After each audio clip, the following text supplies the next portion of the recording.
Olá, meus amigos e minhas amigas do Conexão Campo e Cidade, amigos aqui do site Notícias Agrícolas. Estamos aqui para mais um programa muito especial para falarmos dos grandes desafios, dos acontecimentos que estão ocorrendo nesse momento, que são importantes estrategicamente, politicamente, em termos de mercado, para o agronegócio brasileiro.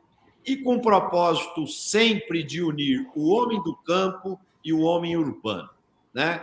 E hoje temos a honra aqui de receber um convidado muito especial, o amigo Nilson Leitão. O Nilson é o presidente do IPA. O IPA é um instituto que congrega 48 entidades, as mais importantes do agro, que dão suporte aos desafios do IPA, que já ele vai detalhar para nós. E vale a pena ressaltar que o Nilson é um profissional de larga experiência, foi prefeito, foi deputado estadual pelo Mato Grosso, foi deputado federal, 2 legislações, e trata-se de um grande defensor do agronegócio brasileiro e que é um trabalhador incessante para o desenvolvimento e para a evolução do agronegócio. Nilson, seja bem-vindo, você está em casa, meu amigo. Eu que agradeço, hein, Marcelo, agradeço, porque aí tem uma seleção, né? Eu fico até um pouco inibido aqui de poder falar para tantas pessoas que já fizeram muito pelo agro e que conhecem o agro como poucos, não só no Brasil como no mundo. Então, minha alegria está aqui, o prestígio que vocês me deram aí é sempre uma satisfação. Tejon, abre aí a primeira pergunta para o amigo Nilson, Tejon. Bom, meu amigo Marcelo, Roberto Rodrigues, eu estou muito entusiasmado com o IPA e com o Nilson Leitão, porque eu estou vendo a grande oportunidade, né, do sonho que começou nos anos 80, de Ney Bittencourt de Araújo, que Roberto Rodrigues tem sido um guerreiro permanente, de falarmos que campo e cidade é exatamente a mesma coisa. E eu estou cansado de ver uma coisa que não ocorre em países como Holanda, Estados Unidos, Austrália, Nova Zelândia, é o setor agroindustrial que mais defende os seus agricultores. E aqui nós estamos hoje com o Nilson, e a última conversa que eu tive com ele, ele falou, nós vamos trazer ao máximo a presença da agroindústria, a presença de supermercados, para que a gente possa realmente discutir e conversar sobre uma gestão de cadeia produtiva. E aquela história que eu até comentei hoje no meu comentário lá na Eldorado, não terás consumidores sem a boa imagem dos teus agricultores. E ao lado de um Master Chef existirá um Master Farmer. Principal responsável pela proteção da imagem dos agricultores é a agroindústria, é o varejo, é o serviço, porque agricultores, eles estão lá espalhados, eles precisam de proteção, educação e promoção e a defesa do complexo agroindustrial. Então, Nilson, eu abro a minha pergunta, eu sei que vai ter aqui coisas do Roberto, do Marcelo, com relação ao ano que se inicia do IPA, aspectos de governo, tudo isso que você representa. Mas eu quero abrir com essa coisa que me deixou entusiasmado. Uma convergência que pode gerar o planejamento estratégico de todas as cadeias produtivas, tendo a real e digna defesa dos agricultores a partir do irmão grandão, agroindústria, varejo, serviços, o irmão grandão, protegendo os agricultores que são o elo significativamente importante. Porém, Roberto, como agricultor que é, sabe bem que é o elo mais frágil. Não bota preço em mercadoria, tem São Pedro, não sabe como vai ser câmbio, não sabe como vai ser nada. Portanto, meu caro Nilson Leitão, que essa sua pegada em 2022 traga a possibilidade do complexo agroindustrial brasileiro se manifestar. É por aí que iniciamos. Nilson, agora é contigo. Grande Tejon, obrigado aí. É uma alegria estar aqui, nosso sempre ministro Roberto Rodrigues, Marcelo. Ontem, eu sou católico, né? Ontem a leitura da missa foi exatamente sobre as partes do corpo. Nós somos um corpo só em tudo, né? E no meio empresarial, no agro brasileiro, tem que ter esse mesmo pensamento, né? Não pode desassociar essas partes. São partes diferentes, cada um são membros diferentes, mas é um corpo só.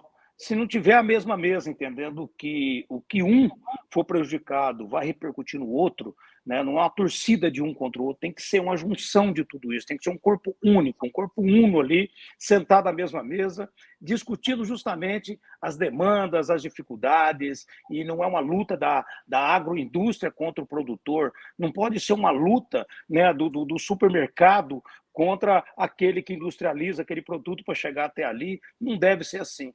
Temos que ter a sabedoria, acima de tudo, a humildade e também a estratégia de estar na mesma mesa, diminuindo as dores de todo mundo, para que, de fato, o produto pode chegar com um preço bacana lá no final para o consumidor e que todos tenham a oportunidade de ganhar bem, sem precisar pisar em ninguém. Essa que é a grande diferença desse momento que o Brasil tem que viver. Porque o agro, por si, que já é tão prejudicado às vezes, e alguns estão envolvendo o agro na discussão política partidária, que, não, na minha opinião, não deve ser isso, acaba discutindo, colocando um contra o outro, a indústria contra o agro, o comércio contra o agro.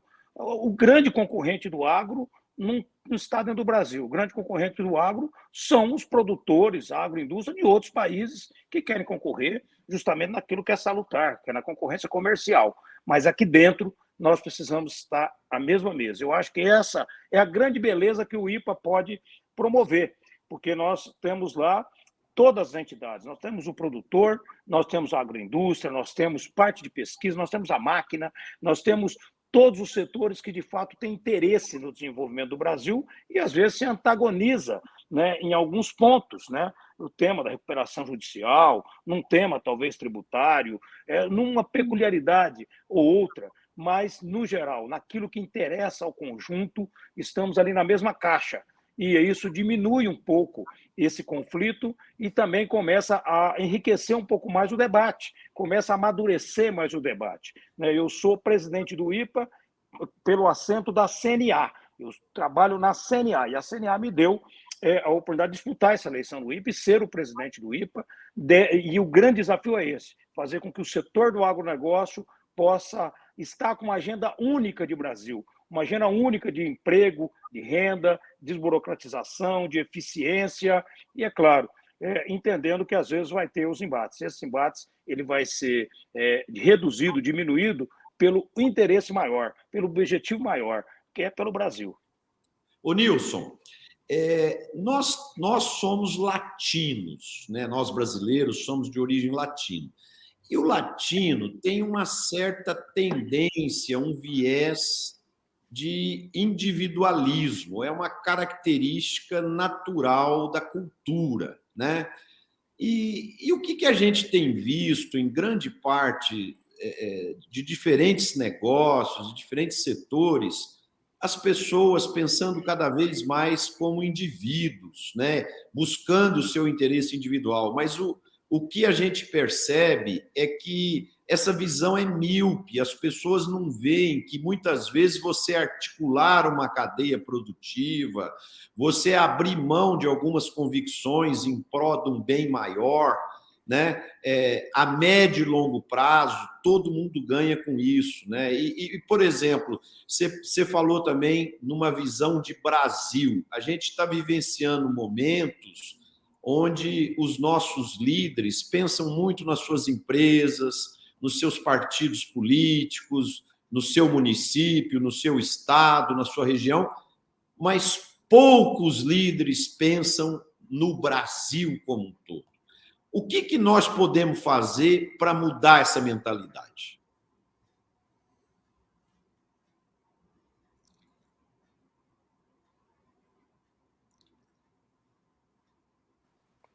Acho que o Nilson caiu, viu, gente? Cadê o Nilson? O Nilson caiu. Roberto, enquanto o Nilson não volta, o que nós podemos fazer para começar a mudar essa mentalidade do individual? Na verdade, era o tema que eu queria tocar também com o Nilson, viu, Marcelo? Você avançou um pouco o expediente, mas o tema é mesmo esse aqui.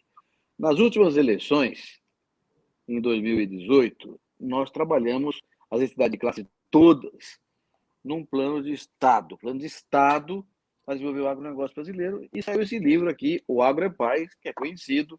O Nilson participou da discussão, ele já era representante do parlamento no conselho da CNA, e participou dessa discussão longamente, foram longas reuniões difíceis com especialistas, ouvindo as entidades de classe todas no conselho da CNA, e saiu esse plano para o agronegócio brasileiro. Olhar para 2030, foi 2018. 2030, o Brasil ser o campeão mundial da segurança alimentar e, portanto, campeão mundial da paz, porque o conceito é aquele que eu defendo há anos. Não há paz onde houver fome. Acabar com a fome é a garantia de paz universal.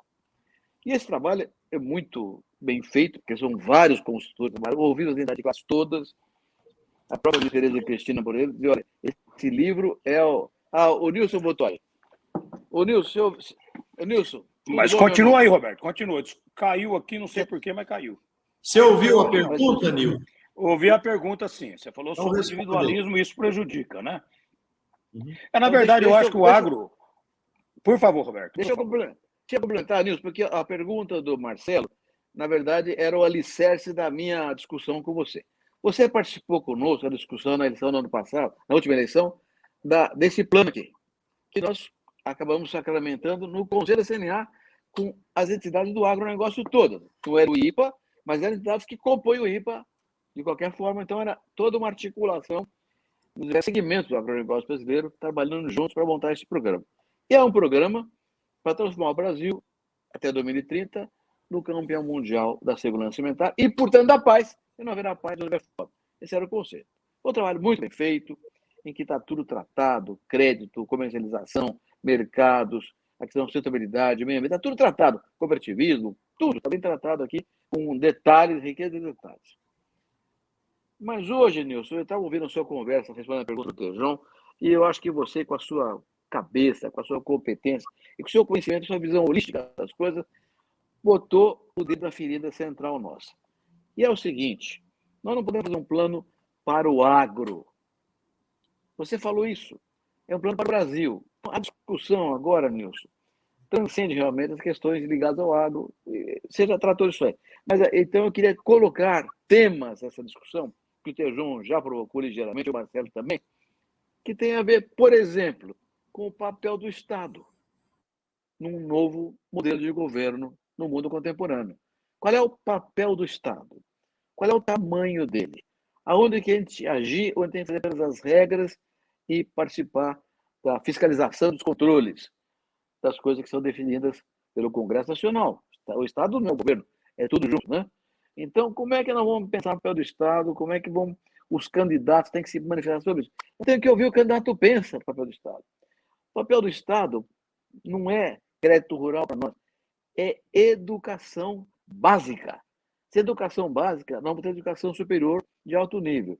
Se educação superior de alto nível, não vamos ter ciência e tecnologia. E não há futuro para o país sem ciência e tecnologia. Portanto, o papel do Estado na educação, papel privado da educação, é absolutamente central nessas discussões. Qual é o papel do Estado na saúde? Temos um programa hoje, que é o SUS, é um programa maravilhoso. Mas é preciso aumentar muito mais esse processo do que temos hoje em dia. Então, eu acredito que o tema do papel do Estado tem uma dimensão muito ampla nessa discussão toda, Nilson. E nós, do agro, temos que estar discutindo isso, olhando o espaço que o agro precisa buscar nesse novo Estado que o mundo está olhando hoje. Estamos olhando hoje um mundo com uma visão curiosa. O que há é uma esquerdização. A juventude tem aquele idealismo, que o socialismo é uma maravilha. Não deu certo, mas é difícil mostrar essa juventude. Como vamos fazer essa discussão, Nilson? Bom, na verdade, Alberto, você é nosso mestre, né, nesse tema, que sabe bem o que o mundo pensa. Primeiro é entender que estamos vivendo um momento de calmaria, e essa calmaria dentro do campo em relação àquilo que a gente viveu há alguns anos atrás, né, invasão de terras, a insegurança jurídica. Qual que é a minha preocupação? Que está faltando esse papel. Nós estamos vivendo a calmaria por comportamento, mas a legislação continua a mesma, que permite essa invasão de terra, permite essa insegurança jurídica, permite esse conflito de minorias, que como querem chamar, ou do que querem chamar. Então, isso ainda é muito ruim. Então, ainda falta isso ocorrer no Brasil, trazer, de fato, uma regra clara, uma legislação clara, que vai ser bom para todos. E hoje o Brasil não vive isso.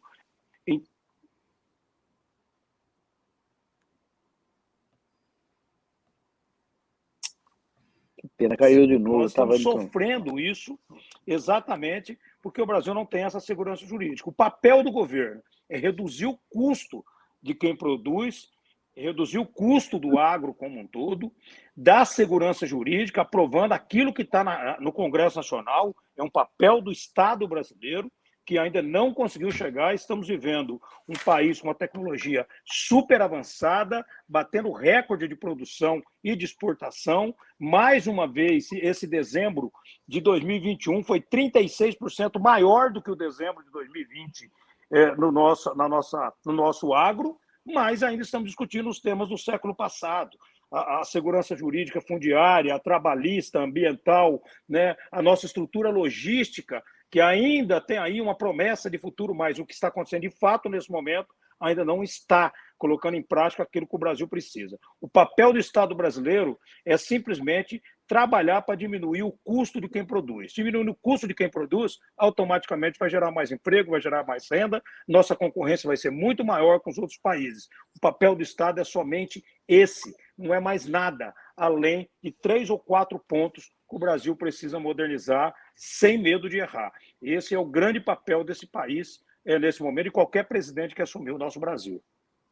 Ô, Nilson. Então, Nilson, nós temos que ouvir isso dos candidatos. Né? Os candidatos têm que dizer isso para a gente. Nós temos que cobrar dos candidatos esse comportamento. Vamos fazer reforma tributária? Vamos fazer reforma do Estado? Vamos fazer reforma da máquina pública? Porque são essas reformas que garantirão, por exemplo, a parceria público-privada que cuida da logística, que você levantou com tanta precisão aí. É verdade. O governo não tem condição de investir na logística. Então, é só com PPP que eu vou fazer isso. Mas não haverá confiança sem as reformas. Então, tudo isso tem que estar na programação dos candidatos com clareza, para ele poder fazer a opção sem erro de escolher o candidato errado. Muito bem. Bom, eu queria voltar à possibilidade da sociedade civil organizada tomar conta. Queria voltar a isso. Né? E uma coisa que me chama muito a atenção, nós falamos de agronegócio. O que a sociedade pensa de agronegócio? Precisamos fazer uma pesquisa de percepção, não com 2, 3 mil amostras, com no mínimo 100 mil, 150 mil, utilizando redes. Perguntas como: o que a sociedade brasileira pensa do agronegócio e o que o agronegócio pensa dele e do que a sociedade brasileira acha dele. Porque nós vamos encontrar oportunidades gigantescas nesse sentido. Eu gostaria, meu caro Nilson, então, que a gente pudesse botar na mesa do IPA a visão da sociedade brasileira. Escuta, o Brasil pode exportar mais para o mundo? Perguntar para a população brasileira qual é a percepção de qualidade do alimento brasileiro. A agricultura faz bem para o meio ambiente, pecuária faz bem para o meio ambiente. O futuro do Brasil depende de agronegócio. Qual a imagem do agronegócio brasileiro no mundo? Ou seja, nós precisaríamos auscultar a população brasileira, identificar os pontos convergentes, os pontos divergentes, para que a gente possa efetivamente ter a condução de uma imagem desse setor. Porque está nos faltando isso, meu caro Nilson, Roberto, Marcelo. Nós fizemos uma pesquisa dessa para a BAG, já tem em 2014, já faz muito tempo, perguntando exatamente isso, que era para alimentar até os candidatos lá naquele período. E encontramos coisas muito interessantes. Encontramos visões positivas da sociedade, outras negativas, e a partir disso consertar. Eu creio que está nos faltando mais iniciativa privada, mais sociedade civil organizada, mais empresários. Nilson, tem jeito da gente trazer mais a sociedade civil organizada para essa luta e menos governo, apesar de governo é importante, vai ter o seu papel, ok, não estamos falando que nem anarquistas espanhóis, não, contra o governo, não é isso. Mas tem jeito da gente fazer algo mais da sociedade se organizando? Ô, Nilson, só um detalhe, eu só queria adicionar um ponto, que aí você já comenta tudo. Aí cai na minha pergunta que quando caiu a conexão do Nilson, nós continuamos muito individualistas, olhando para cada interesse de cada indivíduo, de cada região, de cada setor, e assim por diante. Então, falta uma visão de nação, de país, o que é bom para o Brasil, e o que for bom para o Brasil deveria ser bom para todos nós, né? Como trabalhar esse individualismo que está sedimentado dentro da nossa cultura? Eu acho que a beleza desse momento é justamente essa. Nós tivemos aí etapas, né? Eu volto aqui a falar do nosso querido Roberto Rodrigues. O cooperativismo se organizou, virou esse gigante que é aí hoje, né? O setor que, vamos aqui falar um pouco de Mato Grosso, era o patinho feio lá Mato Grosso do agro até alguns anos atrás, né? O que houve lá de projeção, cresceu o algodão, o soja, cresceu o milho, tudo hoje é tudo um gigante de cada setor. E aí o que aconteceu? Que as entidades cresceram muito, as associações surgiram com muita força, com muito dinheiro, né? Muito recurso, né? Lá num período, há algum tempo atrás, 15 anos atrás, ou um pouquinho menos para cá, a CNA ficou um pouco no limbo, a OCB se retomou e continuou crescendo, fazendo o cooperativismo crescer cada vez mais, mas hoje nós temos aquelas entidades que têm a legitimidade de representar o setor, mas nós temos associações que atendem apenas o seu setor, a soja atendendo a soja, né, o algodão atendendo o algodão, com muito dinheiro do caixa, e agora também fazendo seus trabalhos individualizados. Isso é muito bom, tomara que continue assim, porém precisa que algum setor, pode ser o IPA, CNA, OCB e CNA junto e outro, sentar na mesa e colocar todas as entidades com a mesma agenda. O problema, o individualismo, está justamente na busca de tentar se salvar, cada um buscando conhecer já o mercado lá fora. Há um tempo atrás, chegava um líder de entidade em Brasília, não conseguia entrar no Congresso, não conseguia ser recebido pelo ministro. Hoje não. Hoje todo mundo tem essa relação, tem boa equipe, né, estruturou. Isso é excelente, mas agora precisa organizar. Precisa colocar esse barco com todo mundo remando para o mesmo rumo, né? Porque o barco começa a rodar. O grande desafio que temos é que temos entidades maravilhosas, com muita gente competente comandando, mas é preciso ter agora um caminho só, fazer com que essa agenda única possa ser colocada de fato em prática, para que possa caminhar para esse rumo só e tirar um pouco do trabalho individual. Tem muita gente defendendo o agro, às vezes cada um com um tema, às vezes cada um com um mote, às vezes cada um de uma forma de gritar, né? Até com músicas diferentes. É preciso colocar um hino só para todo mundo aí, para aquela lista de temas de agenda que harmoniza todo mundo. Eu acho que esse momento é o grande desafio que precisa ser feito. Trazer o produtor, trazer o agro, como diz o Tejon, trazer o atacado, trazer os supermercados, todos eles juntos, para poder, no mínimo, eleger 3, 4 itens que vai, de fato, ser uma agenda única aí do setor e do Brasil, como nós falamos. Então, esse individualismo só acaba na organização. Ele é bom, ele cresceu demais, e hoje o agro, sem dúvida, é o setor mais organizado do Brasil. Porém, precisa se juntar um pouco mais, precisa colocar na mesma sala. Ô, Nilson, existe um outro ponto que eu queria ouvir sua opinião. Por exemplo, nós já temos uma série de candidatos a presidente declarados e outros que estão se preparando para lançar a candidatura. Nós estamos vivenciando um ano eleitoral e a gente não tem visto programas de governo, né? Estratégias e tal. O que a gente vê é um atacando o outro, um falando que o outro está errado, um falando que o outro é corrupto, um falando que o outro é mal educado, e etc. Será que nós vamos chegar a um momento de maturidade desse país para a gente discutir programas de governo e depois que escolher o melhor programa, a gente poder escolher o líder que deveria conduzir o país com aquele programa? Na verdade, está muito personalizado, né? a cultura partidária ela se perdeu no meio desse caminho, não existe partidos, né? Existe apenas ocupação deles, né?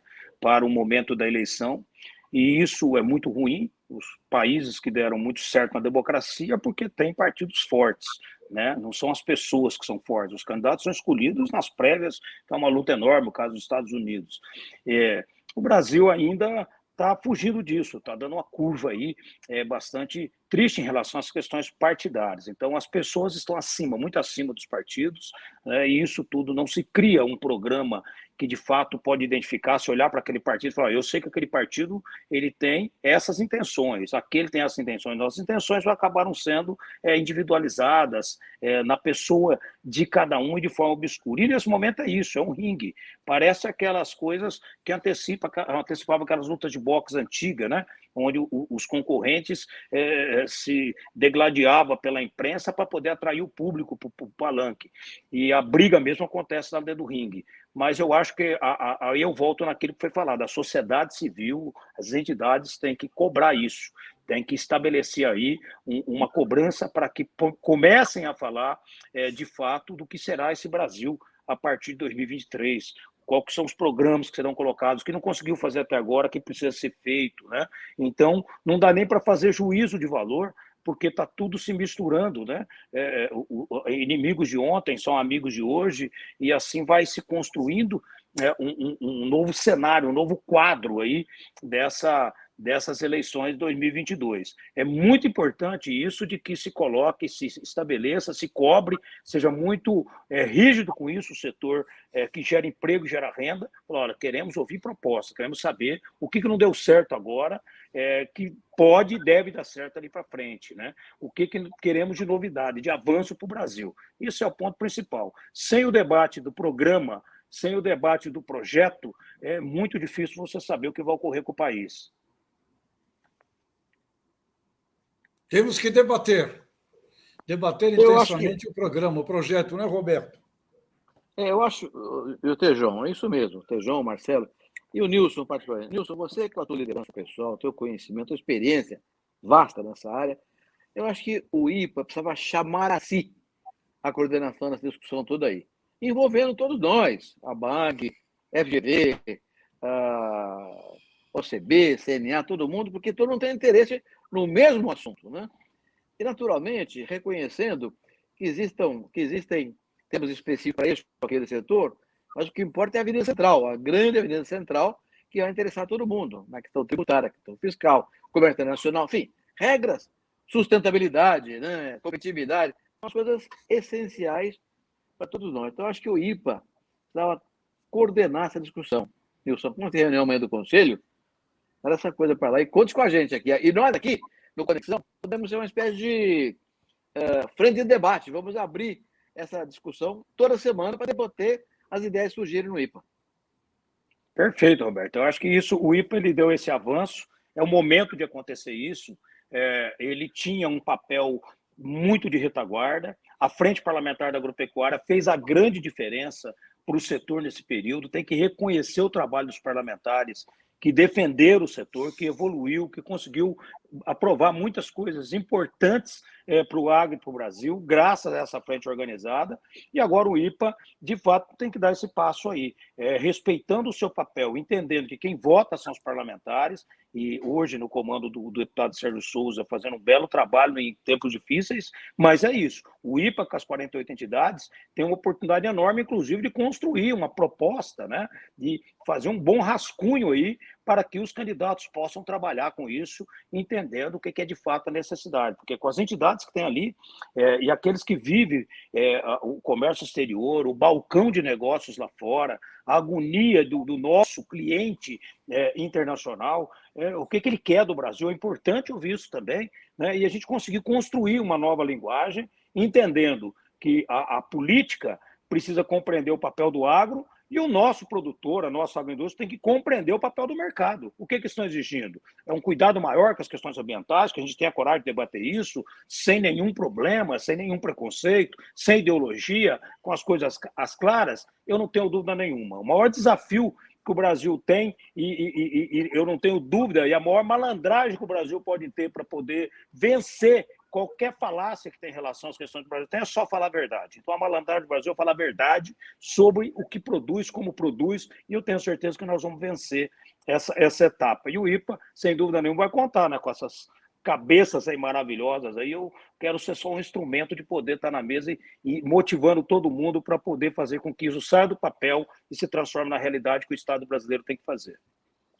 Amigos, uma das coisas que os nossos espectadores gostam muito é de ouvir nossa opinião em cima de temas e fatos que estão ocorrendo no momento e como que esses temas, esses fatos podem impactar amanhã no negócios de cada um, né? Então, existe hoje um fato muito relevante que está derrubando as bolsas do mundo inteiro, caindo aí mais de 2%, teve lugares que a bolsa caiu 3%, que é o potencial conflito entre Rússia e Ucrânia, né? E aqui vale a pena ressaltar que a Rússia é um dos maiores fornecedores de potássio, né, do mundo, junto com o Canadá, junto com a Bielorrússia. A Bielorrússia já está sofrendo sanções por causa de outros problemas aí do passado que não vale a pena aqui retomar, porque é um assunto longo. Agora, se houver esse conflito entre Rússia e Ucrânia, a Rússia invadindo a Ucrânia, tanto os Estados Unidos quanto a União Europeia já declararam que vão impetrar sanções econômicas muito pesadas contra a Rússia, né? E aí eu pergunto para vocês, como que vai ficar, o que isso vai impactar para nós na exportação de proteína animal para a Rússia, na importação de potássio, o que isso pode impactar no agro brasileiro caso venha ocorrer esse conflito? Marcelo, não é uma pergunta para responder facilmente, porque ao mesmo tempo que aconteça uma coisa dessa natureza, que está um pouco fora da lógica nos tempos modernos, há compensações de outro lado. Você citou o caso concreto do potássio. Isso aqui é um drama. A Bielorrússia vende hoje praticamente 15% do potássio que o mundo consome. E ela está praticamente proibida, impossibilitada de vender mais. Ou seja, se faltar 15% do potássio do mundo, vai faltar potássio. E não é uma questão que não existe. Existe, mas não vai poder sair da Bielorrússia, né? Obviamente que os preços vão subir. Agora, imagine se houver mais excepcional em relação a uma eventual invasão da Rússia. Então, nós temos que observar isso com muito cuidado. O Brasil é um país que procura se colocar sempre de uma forma neutra nesses grandes distúrbios globais, porque para nós interessa vender para todo mundo e comprar de todo mundo. Então, não gostamos de tomar partido numa discussão dessa natureza, mas, obviamente, os interesses nacionais têm que ser preservados. Então, vamos observar com cautela, para ver quais são as consequências do processo e que alternativas surgem para a gente na frente. Eu estou com o Roberto, viu? Estou com o Roberto. Eu acho que esse assunto é muita bomba neurônica mediática e não creio que no atual estágio do planeta possa haver uma coisa desse tipo. Porque qualquer coisa que existe com um país pequeno é um problema no mundo. Imagine uma encrenca desse tamanho. Mas eu estou com o Roberto. O Brasil tem se aproveitado das oportunidades de crises internacionais. Se nós olharmos a nossa história e a própria do agro, eu me lembro quando Jimmy Carter fez um embargo de grãos para a Rússia, nós aproveitamos isso. Ou seja, o Brasil tem que ser realmente um país, como o Roberto define. Agora, eu acho que aí, Nilson, é onde está muito da nossa oportunidade de planejamento, né? Porque quando olhamos a indústria do antes da porteira, nós poderíamos ter aqui níveis de nacionalização muito maiores de princípio ativo, está crescendo o bioinsumo, que eu acho que vai ser cada vez mais um sucesso, domínio de patentes de genética brasileira. Eu acho que tem muita coisa, quando olhamos o complexo agroindustrial, que os nossos agricultores precisam de um pouco mais de segurança no supply chain. E isso é algo que eu acho que pode sair de um planejamento que o IPA pode nos ajudar na coordenação. Eu vou aqui concordar com o Roberto Coutejon.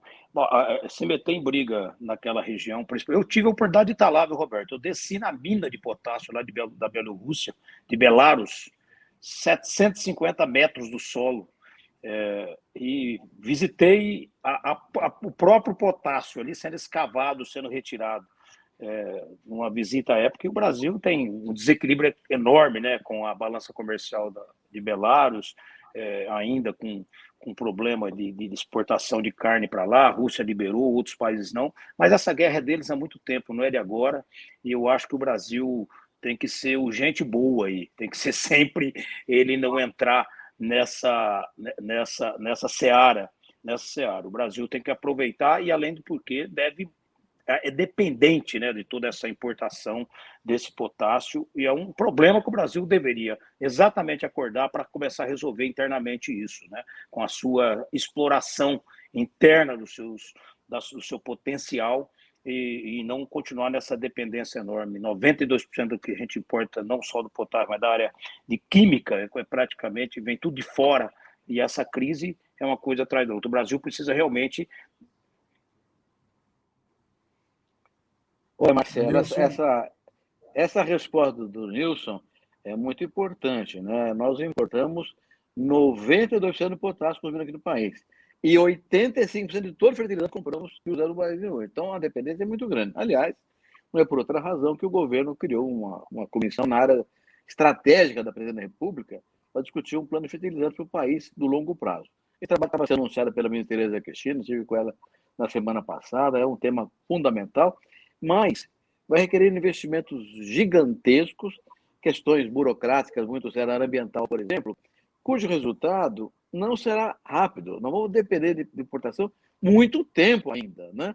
E há questões a serem resolvidas. Por exemplo, a potássio da Argentina. Nós tínhamos até feito um trabalho com a Vale do Rio Doce, que tinha posto muito dinheiro dessa mina da Argentina, depois largou, voltou atrás, não tem mais esse programa. É um tema a se considerar, a hipótese de retomar esse investimento na Argentina, que implica um relacionamento de governos, que hoje não são governos que se dão tão bem assim, né? Mas então, o Nilson tem toda a razão, e a tua pergunta, Marcelo, é muito procedente. Nós precisamos olhar esse horizonte todo de longo prazo, porque a nossa dependência é enorme, e nenhum investimento se resolve em 10 anos. E você colocou um negócio, Roberto, muito importante, quer dizer, eu acho que 50% do problema já está equacionado porque a gente reconhece, né, que essa superdependência de 85% do fertilizante brasileiro NPK ser importado é uma situação insustentável, né? Agora, os outros 50% pode demorar 10 anos para resolver, porque tem uma burocracia tremenda, as questões ambientais são muito sensíveis, porque parte da jazida de potássio, que tem um potencial enorme de ser explorado, está na Amazônia, né? E isso é uma questão muito sensível hoje em dia, e isso também demanda investimentos vultuosos, muito significativos. Então, é um problema que os brasileiros, os nossos governantes, têm que se debruçar para tentar encontrar uma saída para a gente não ficar tão dependente. E caso, vamos torcer para que esse conflito Rússia e Ucrânia não venha a ocorrer, porque caso ele ocorra, ele vai impactar ainda mais, né? Então, quem está nos assistindo, vamos acompanhar com atenção essas questões. Agora, tem gente que já está plantando o milho de safrinha, o adubo já está lá na fazenda. Agora, para quem vai comprar o fertilizante para a safra de verão do ano que vem, é importante já ficar antenado nesse assunto, porque ele pode trazer impactos significativos para as próximas safras. Um outro ponto aqui, custo, com certeza. Um outro ponto que eu queria colocar aqui para a nossa troca de ideias, né? O ano passado a China fechou com um crescimento de 8,1%, crescimento bastante alto, um dos maiores aí dos últimos anos, porque também é comparado com o PIB mais fraco, que foi 2020, né? Agora, já 2022 sinaliza um crescimento de 5%. E isso pode impactar em menos compras do Brasil, em menos oportunidades para o Brasil. Então, também é muito importante aquilo que nós falamos já várias vezes aqui no programa passado, nós citamos sobre isso também, da importância da gente abrir a pauta nossa de exportação para mais países, né? Porque a gente não pode ficar com essa dependência tão forte da China, representando aí 34% de tudo que o agro exporta. Pois é, o Brasil é um mar de tema... oportunidades, não é, Roberto e Marcelo? Eu não sei se o Nilson já voltou. Ah, voltou. Nilson está de volta, Nilson está de volta. Segue aí, Tejão. Tá legal? Bom, o Brasil é um oceano de oportunidade. Em todas as categorias, todas que você olha, você tem oportunidade de vender mais e de crescer. Eu sinto falta de um objetivo traduzido em dólares.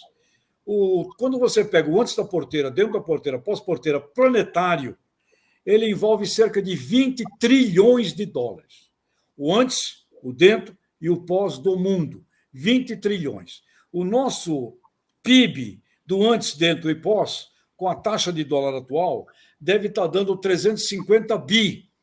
Nós precisamos objetivar, no mínimo, 1 trilhão de dólares desse sistema. E quando a gente olha isso, podemos ter um movimento de 1 trilhão de dólares, você começa a ver, do A do abacate ao Z do zebu, é só oportunidade. Roberto, Marcelo e Nilson, eu conversava outro dia com o pessoal de suco cítrico.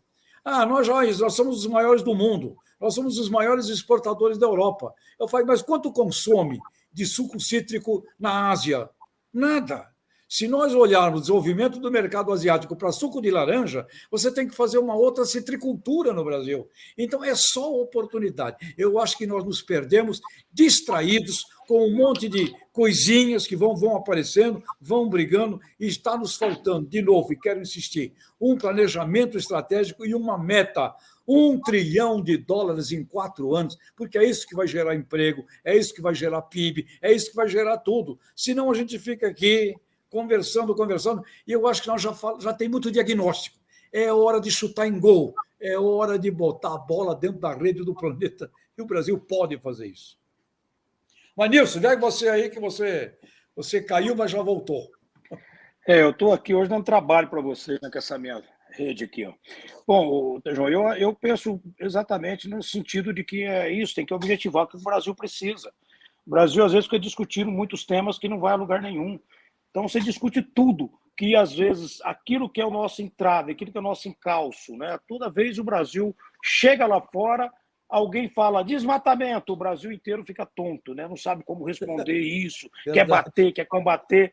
Assume a meia-culpa do que tem, o nosso problema é bem menor do que a maioria do mundo, né? Tem solução para isso, nós só não temos dados, só não temos a coragem de enfrentar esses dados. É por isso que eu falei que a maior malandragem do Brasil é falar a verdade em tudo. Pode falar, inclusive, dos temas de desmatamento.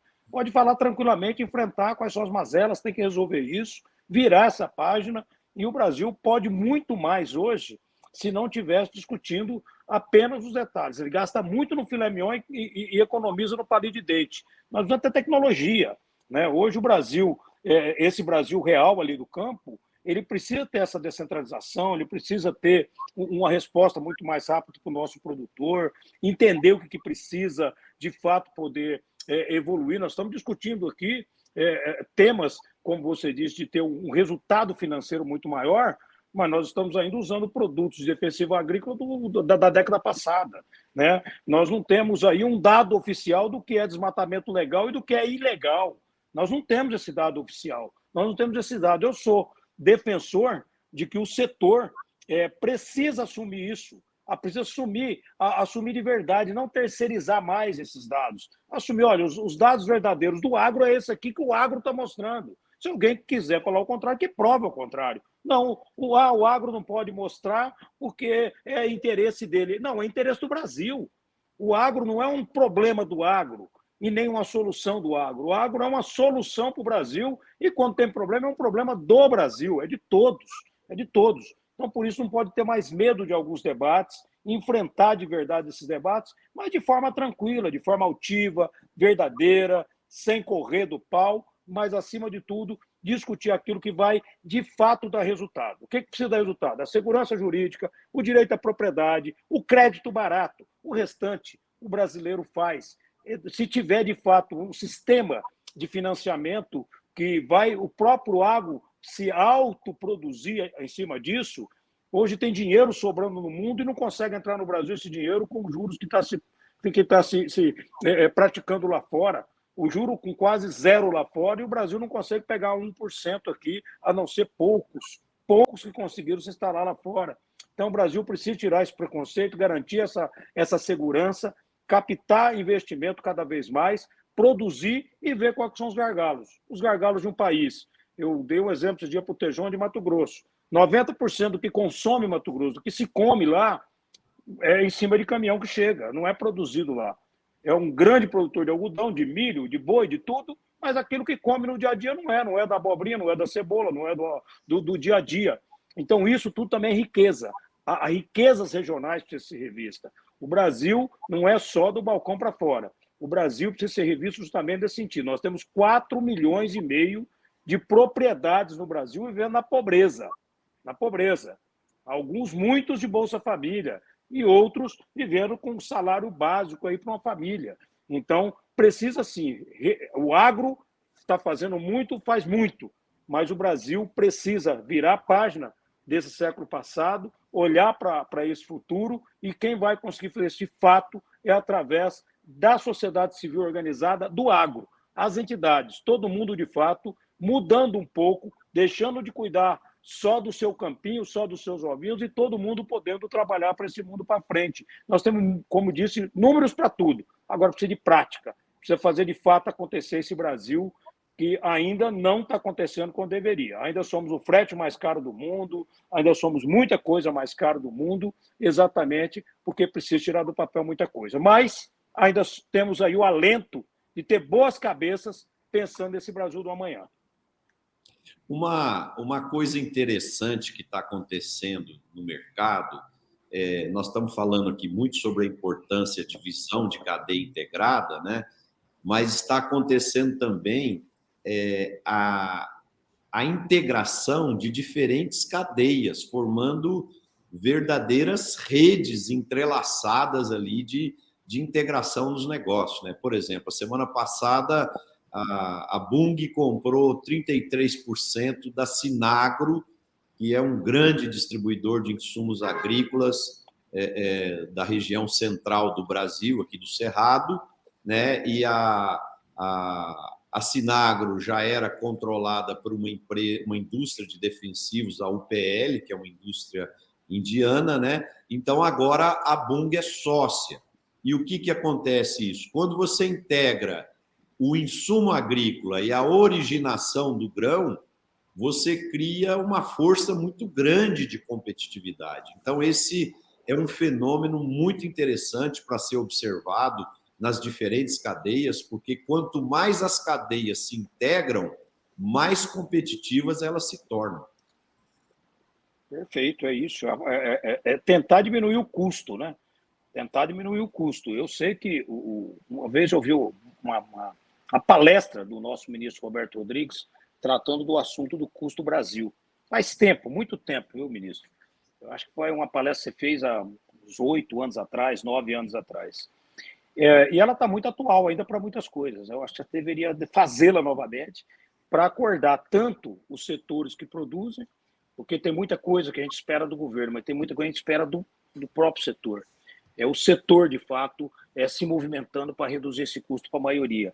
O que não pode, na minha modesta opinião, e aí é um instituto que tem que fazer isso mesmo, é a CNA, que já hoje faz um trabalho fantástico. Eu preciso aqui elogiar o Dr. João Martins, porque é um dos líderes que surgiu nos últimos anos, né, doutor Roberto, que me surpreende pela sua modernidade, pelo que ele pensa em fazer, e vai surpreender muito agora nesse ano 2022, o Dr. João Martins, de fato, acontecer tudo isso que vocês estão falando aqui, vai fazer acontecer muita coisa, mas o que surpreende de tudo isso, do que a gente está discutindo, é exatamente um Brasil que tem uma sede enorme de virar algumas páginas, mas tem uma dificuldade enorme de ter atitude para isso, ação para isso. Mas o próprio produtor, o próprio setor precisa estar à mesma mesa. Eu acho que o grande desafio é esse, Teja. Eu acho que não tem outro desafio em primeiro lugar, de todo mundo sentar à mesma mesa e hierarquizar essas prioridades. Hierarquizar de fato essas prioridades. Está surgindo laboratórios de tecnologia em tudo quanto é lugar do Brasil, as AproSojas, a Abrapa, todos, a BPA fazendo um trabalho maravilhoso, o cooperativismo fazendo um trabalho maravilhoso, tudo isso desenvolvendo.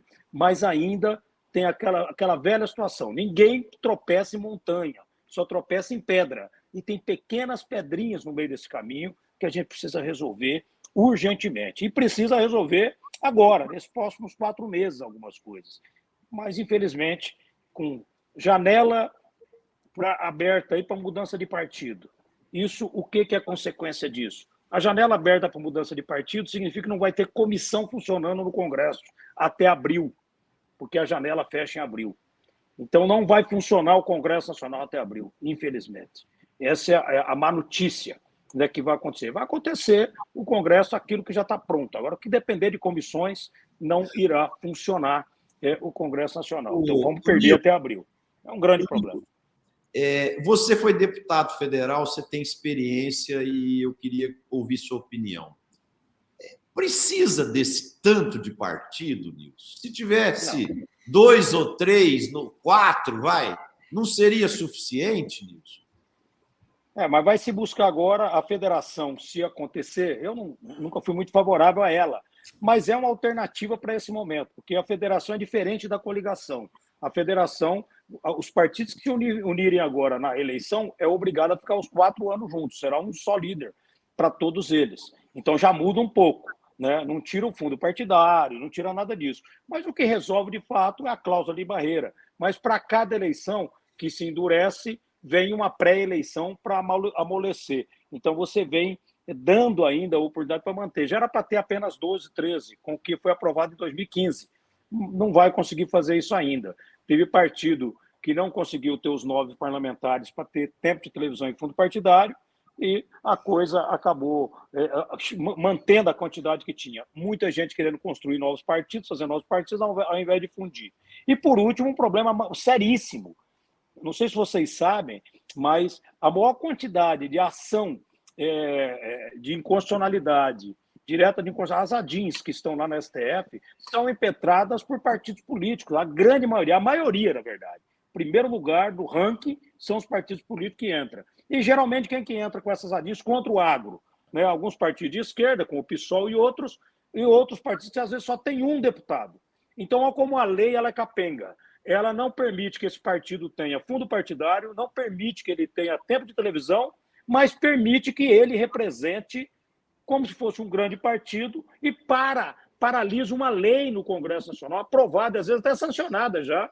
Ela é, às vezes, com a liminar de um ministro provocado por um deputado apenas, um exército de um homem só. Então, se o partido não tem direito a fundo partidário, pode ter direito a impetrar uma ação direta de constitucionalidade, porque ele foi derrotado no plenário da Câmara. Então, ele foi derrotado pela Câmara, aprovou e apelou para o STF.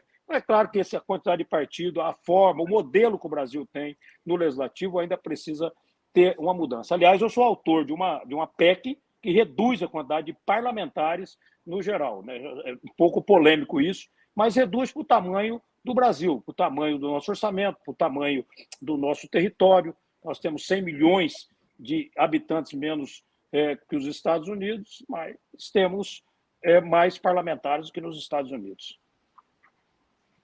Essa questão política, viu, Nilson?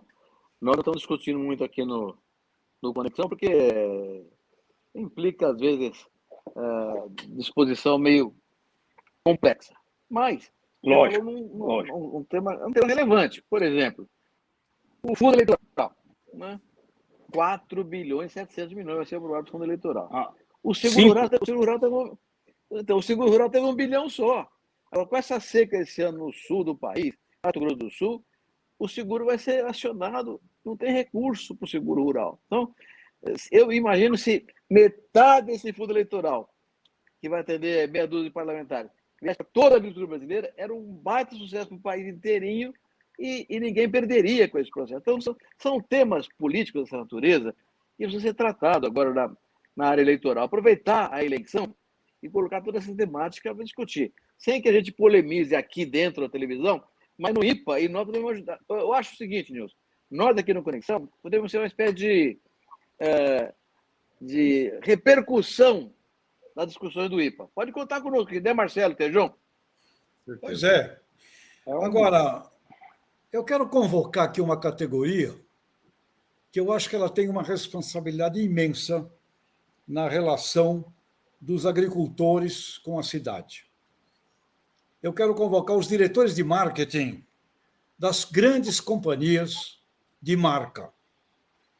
Por exemplo, a PepsiCo, uma companhia líder do planeta, tomou uma decisão de colocar na embalagem das suas batatas chips fotografias dos seus agricultores. Sabe o que aconteceu? Vendeu mais. Vendeu mais. Alimentos, bebidas, derivados de tudo que é do campo, dos mares, das águas, derivados da agropecuária. O nível de confiança vai se estabelecer a partir das famílias agrícolas. Então, caberá, doravante, a todos os diretores de marketing de 500 corporações, Roberto, Nilson, Marcelo, 500 corporações de marcas que falam com o consumidor final, elas determinam um impacto de 70% no planeta. 500. Então, diretores de marketing das grandes companhias, grandes corporações de alimentos, de bebidas, de fibras, que chegam no consumidor final. Compreendam que as senhoras e os senhores precisam mostrar a originação. Então, está na hora de, se tem alguém que tem que fazer algo pela imagem do agricultor, é aquele que puxa a cadeia locomotiva. A locomotiva, o líder que tem marca, que chega no ponto de venda. E olha, supermercados europeus, eles fazem hoje pesquisa com seus consumidores sobre as marcas brancas, que são marcas mais baratas. E eles fazem pesquisas com os consumidores europeus para saber se o cliente europeu está achando que aquele preço mais barato está vindo em função de exploração dos agricultores. Ou seja, nós estamos indo para um patamar onde o ponto de venda mais importante de tudo que vem do campo, do mar, da água, é família agrícola. Diretores de marketing, está na hora de incluir na comunicação de vocês o valor do originador. E logo, hein? Porque quem não tem uma boa cadeia de fornecedores de agricultores não vai ter consumidor. Isso não vai demorar muito tempo. Em 3, 4, 5 anos, todo mundo tem que mostrar quem está originando. Isso, agricultores, é maravilhoso para toda a vossa categoria. Fantástica ideia, Tejão, porque a divulgação dessa qualidade do nosso produto, ele não pode ser uma coisa de nós falando para nós mesmos. Essa história de conectar aí a nossa área rural com a cidade, isso tem que ser um tema diário, porque o produtor, quem vive em regiões produtoras, como eu vivo, né, como eu conheço, e fui prefeito de cidade que desenvolveu com o agro, uma antes do agro, uma depois do agro. Então, a gente sabe muito bem que esses produtores, eles têm respeito da sociedade no patrocínio, na ajuda à PAI, na ajuda a uma entidade, ajuda em qualquer tipo de patrocínio, ajuda a desenvolver em tudo. Mas, às vezes, a maioria das pessoas não sabem de fato o papel dele, né? E como a agricultura, o agro, para alguns é um sinônimo de uma riqueza exacerbada, e muita gente tratou com muito preconceito isso, tem sim que valorizar aquilo que de fato sai do campo. Ninguém sabe o que acontece com ele no dia a dia, ele tem que escolher ali o momento dele. Quem escolhe para ele é a natureza, é o mercado, ele é comandado por todo mundo, né? Todo mundo acha que o produtor manda no nariz dele, não manda. Se tem alguém que não manda nele, é o produtor, né? Ele não tem jeito, às vezes está lá dormindo, quebrou a máquina lá no domingo de manhã, ele tem que sair correndo e ir para lá para resolver o problema. Pegou fogo lá, tem que ir correndo lá, porque tem que apagar aquele fogo para ele e para os outros, né? que alguém invadiu aquilo ali. Então, realmente, tem que valorizar isso, não apenas para dizer que ele é melhor do que qualquer outro setor. Não, porque ele não pode ser tratado mal, ele tem que ser tratado bem como qualquer outro setor. Isso. Eu gosto muito da ideia, viu, Tejão? Parabéns. E além dela ser muito mais legítima, ela é mais econômica, né? Porque muitas vezes essas grandes empresas gastam fortunas aí com esportistas, artistas, cantores, para fazer o marketing do seu produto, mas o marketing mais legítimo que tem é o marketing do originador, daquele que produz, que vai passar credibilidade para você, consumidor, do que você está comprando, do que você está consumindo para você e para sua família. Quer dizer, então, é um caminho sem erro esse. Bom, gente, estamos chegando no final do programa, o tempo passa rápido, né? E eu queria agora fazer a nossa rodada final. Nilson, muito obrigado aí pela sua presença, você enriqueceu e muito o nosso programa e as portas aqui vão ficar sempre abertas para você e para o IPA, para vocês trazerem coisas importantes e relevantes do trabalho que vocês estão desenvolvendo para o desenvolvimento do Brasil, acima de tudo, e como consequência também do agronegócio. Sua palavra final aí para os nossos espectadores. Bom, primeiro, muito obrigado aí, em nome do Instituto, né, em nome de todas as entidades que reúne toda semana para discutir o Brasil e o agro. O desafio desse primeiro trimestre é aprovar o que está no Senado e na Câmara, licenciamento ambiental, regularização fundiária, marco temporal, defensiva agrícola, né, bioinsumos, né, tudo isso está dentro do nosso pacote aí, autocontrole, que é para ver se resolve isso até abril, até maio, aí, que já está em plenário. O Instituto está à disposição exatamente para sugestões, críticas, mas, acima de tudo, esse planejamento que foi colocado, mas eu tenho certeza absoluta que a CNA, onde eu represento hoje lá no Instituto, vai demandar, sim, vai demandar nós, vai demandar vocês e vai trazer junto com a OCB, com outras entidades grandes, um desafio maior para 2022. O maior desafio para 2022 é não errar, é tentar não errar. Nós temos subsídios para isso, né? Não partidarizar o agro e fazer com que o agro, de fato, continue sendo esse campeão de resultados, geração de renda, emprego e ajudando o Brasil cada vez mais. E nós somos funcionários deles aí, independente de quem trabalha nele. Mas qualquer um que gosta do Brasil tem que ajudar essa produção a evoluir cada vez mais. Legal. Tejon? Nilson, IPA, acho que nunca precisamos tanto de uma orquestração como agora, porque nós precisamos dar saltos, assim como o Brasil deu saltos nos anos 70, nos anos 90, na década já no século XXI, nós temos que dar salto, nós temos que dobrar de tamanho, nós temos que crescer a agroindústria, temos que crescer o comércio, temos que crescer o PIB.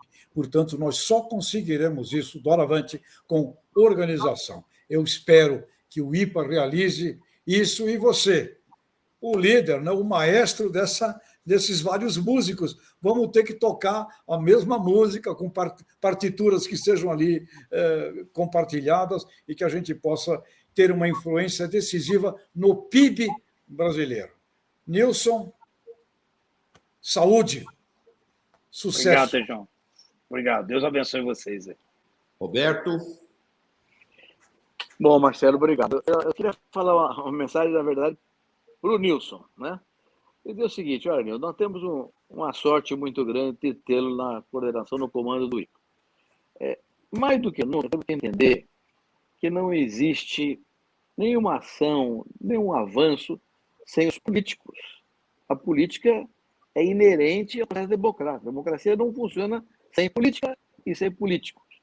Quando a gente tem um político no comando do Instituto nosso, do agronegócio brasileiro, que coordena isso e que tem um relacionamento muito amplo com a classe política, é um privilégio nosso. Então, nós temos que aproveitar esse momento, esse privilégio que temos você no comando do IPA, Nilson, e garantir que os trabalhos que realizamos esse ano, na direção de uma estratégia para o país, é aquilo que você falou, é uma estratégia para o executivo, mas também para o legislativo. Nós temos que ter um programa amplo que interesse ao país, do qual o agro é hoje a locomotiva. Não é o único, é a locomotiva, mas o trem é enorme e tem que ser puxado pela locomotiva.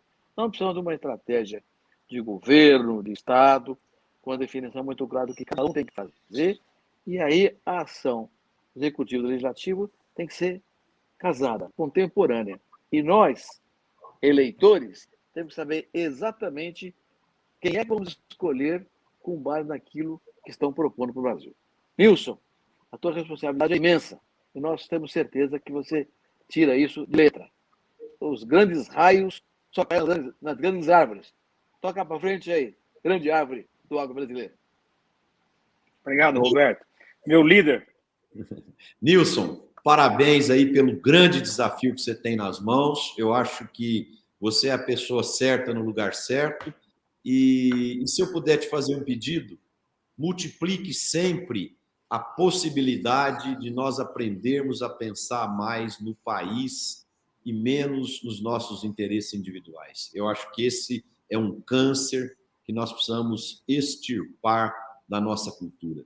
Se nós começarmos a pensar no coletivo, no bem maior do país, nós vamos criar uma nação muito mais justa, mais competitiva, melhor para se viver e de gente mais feliz. Eu não tenho dúvida disso. Bom, gente, obrigado aí por todos que nos assistiram até agora. Eu queria deixar só um último recado. Como está acontecendo muita coisa no mercado nesses dias, na economia, na política, nas questões globais, fiquem atentos com o planejamento, com a estratégia e com a gestão, porque muitas vezes informação é poder, informação processada, transformada em conhecimento e transformada em ação, gera resultados. Porque muitas vezes o empresário fica só pensando em aumentar a produtividade da fazenda ou da indústria ou do seu departamento e esquece de olhar o todo, o que acontece da porta para fora ou da porteira para fora.